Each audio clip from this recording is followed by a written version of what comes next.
안녕하십니까? 조국혁신당 국회의원 강경숙입니다.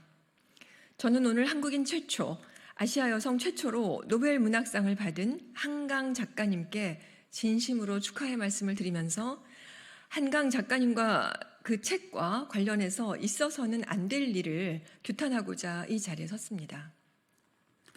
경기도교육청은 공문을 보내서 2022년 3월부터 지난해 2월까지 1년간 성유해 도서 폐기를 위한 작업을 추진하였습니다. 여기 보시면 경기도교육청에서 일선 학교에 보낸 공문인데요. 이후 보수단체와 지역의 보수위원들이 나서서 기자회견을 하고 폐기 도서 목록 링크를 공유하며 보고를 요구하는 등 도를 넘는 행동들을 했고 이는 전국으로 확대되었습니다. 안타깝게도 여기에 한강 작가의 서적 채식주의자가 포함되었습니다. 폐기 가능이고 채식주의자 한강 작가의 도서가 폐기된 결과입니다. 다시 한번. 이유는 청소년에게 부적절한 성교육 도서라는 명목이었습니다.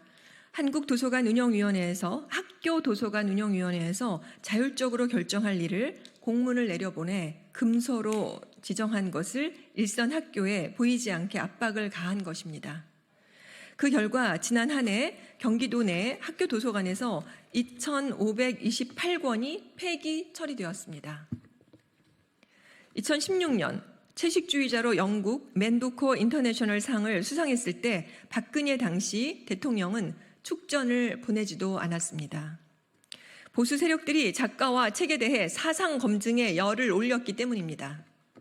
학교에서 벌어진 채식주의자 폐기 조치 또한 국민의힘 전신인 한나라당에서 삼선 의원을 지냈고 MB정부의 대통령 비서실장을 지낸 후 한경대학교 총장을 거쳐 지금은 아이들을 위한 교육을 하겠다고 나서신 임태희 경기도 교육감의 조치입니다.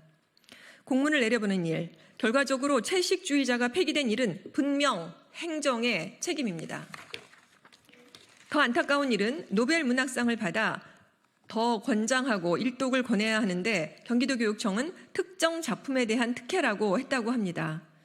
정말 교육을 교육답게 하고 있는 교육청인지 묻지 않을 수 없습니다. 사실 상황은 이뿐만이 아닙니다. 한강 작가님은 2016년 박근혜 정부 시절 문학의 블랙리스트에도 올랐습니다. 5.18 광주 민주화 운동을 다룬 한강 작가님의 소년이 온다 때문입니다. 2013년에서 2016년 세종도서 지원 심사 때 당시 한국출판문화산업진흥원 관계자는 5.18, 북한 등의 키워드가 있는 책 다수가 심사에서 탈락했다고 증언했습니다. 특히 한강의 소년이 온다라고 하는 책에 줄을 쳐가며 문제가 될 만한 내용을 검사했습니다. 사실상 사전 검열이 이루어진 것으로 보였다라고도 했습니다. 5.18이라는 역사적 아픔이 있는 사건을 승화시킨 문학 작품에도 사상 검증을 하고 블랙리스트에 넣었던 것입니다. 이런 작태는 태극기 부대에 버금가는 인식 수준입니다. 이명박 정부와 박근혜 정부의 관계자들은 여전히 현재의 여당과 공공기관에 다수 포진되어 있고 윤석열 정부의 뉴라이터 역사 왜곡은 하늘을 찌를 듯합니다.